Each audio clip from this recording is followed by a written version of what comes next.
Talegaon station परिसरातील ग्रामदैवत श्री हनुमान मंदिरामध्ये तळेगाव स्टेशन परिसराचा आज उत्सव या ठिकाणी संपन्न होतो आहे।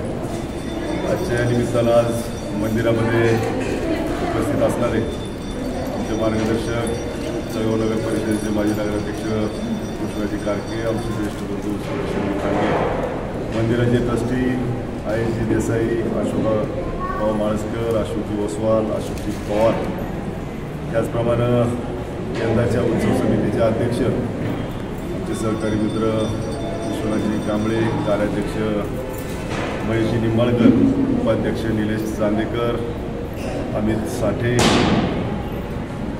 केशवजी कुळ, बाळासाहेब बोराडे, नरेश अगरवाल, चेतन ओवाळ, सर्वच या ठिकाणी उपस्थित असणारे मंडळाचे सर्व पदाधिकारी आणि कार्यकर्ते, सर्वप्रथम मी आज या उत्सव या ठिकाणी संपन्न होत असताना तळेगाव स्टेशनच्या परिसरामध्ये मोठा आनंदाचा आणि उत्साहाचं असं वातावरण आहे। सकाळी 6 वाजल्यापासून आजच्या दिवसाच्या कार्यक्रमाची सुरुवात मंदिरामध्ये झालेली आहे। त्यामध्ये प्रामुख्याने सकाळी नवनिर्वाचित अध्यक्ष आमचे आहेत, त्यांचा सप्रतीक असतात श्री हनुमानचरणी अभिषेक या ठिकाणी संपन्न होतो। दुपारी जयसिंग सेठ भालेराव यांच्या माध्यमातून महाप्रसादाचा कार्यक्रम असतो। संध्याकाळपासून 5 वाजल्यापासून भाविक भक्त या ठिकाणी मोठ्या प्रमाणात मावळच्या कानाकोपऱ्यातनं तालुक्याच्या परिसरातनं या उत्सवाच्या निमित्ताने या ठिकाणी येत असतात आणि दर्शनाचा लाभ या ठिकाणी घेत असतात। संध्याकाळी करमणुकीचा कार्यक्रम आणि त्यानंतर पालखीचा देखील कार्यक्रम या ठिकाणी संपन्न होत असतो। असे दिवसभराच्या सर्व कार्यक्रमांची रेलचल असताना एकीकडं श्री हनुमानाचे अतिशय आपण भक्तिभावाने भक्ती करत असतो आणि दुसरीकडे मात्र या उत्सवाच्या निमित्तानं मावळच नव्हे तर पुणे जिल्ह्यातल्या परिसरातले लहान मोठे छोटे मोठे व्यावसायिक स्वतःचा उदरनिर्वाह ज्यांचा रोजचा दैनंदिन जीवनातनं चाललेला असो, अशी काही ना काही छोटी मोठी दुकानं या उत्सवाच्या निमित्ताने या ठिकाणी थाटून काही लहान मुलांसाठी पाळणे असतील किंवा वेगवेगळ्या खेळण्याच्या व्यवस्था असतील त्या या ठिकाणी असून थाटून या ठिकाणी या उत्सवाचं स्वरूप वाढवण्याचा प्रयत्न करत असतात।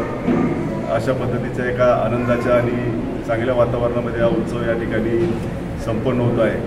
हा उत्सव साजरा करत असताना तळेगाव शहर असेल, तळेगाव स्टेशन परिसर असेल, या परिसरातली अनेक मंडळी हा उत्सव संपन्न करण्यासाठी आपापल्या परीने या ठिकाणी मदत करत असतात। काही मंडळी आर्थिक मदत करत असतात, काही मंडळी प्रसादाच्या कार्यक्रमातून मदत करत असतात। या सगळ्यांचं मी मनापासून या ठिकाणी धन्यवाद देतो। असं सहकार्य आपण हा उत्सव संपन्न करण्यासाठी सातत्याने या ठिकाणी ठेवलं पाहिजे आणि याचा उत्सव या ठिकाणी संपन्न होत असताना सर्वांनी या उत्सवाचा लाभ घ्यावा, महाप्रसादाचा लाभ घ्यावा आणि जे काही कार्यक्रम किंवा जो काय हा उत्सवामध्ये जी काही मंडळी सगळी सहभागी होतात त्या सगळ्याचा लाभ घेऊन आनंद घेऊन आपण सर्वांनी या उत्सवाची शोभा वाढवावी। हा उत्सव पार पडत असताना सगळ्यांनी अतिशय संयमाने आनंदामध्ये कुठेही अतिउत्साह या उत्साहाच्या संदर्भात होऊ न देता अनेक माता भगिनी तरुणी सहकारी आमच्या या उत्सवाच्या निमित्तानं वडीलधारी मंडळी या सगळ्या परिसरामध्ये फिरत असतात। एकमेकाला त्रास होणार नाही आणि कुणाच्याही आनंदावरती विजन पडणार नाही अशा पद्धतीची काळजी देखील आपण या उत्सव साजरा करत असताना सगळ्यांनी घेतली पाहिजे असं आवाहन मी हनुमान जयंती उत्सव समितीच्या वतीने या ठिकाणी करतो आणि पुनश्च एकदा आपल्या सगळ्यांना या उत्सवाचं आमंत्रण देऊन आमच्या सर्वांच्या वतीने या ठिकाणी आपल्याला आमंत्रित करतो। धन्यवाद। जय हनुमान जी का जो अभिषेक करता है क्योंकि नवग्रह यहाँ स्वयं है, हनुमान जी साक्षी हैं यहाँ और यहाँ का कार्य किया हुआ सिद्ध होना ही होना।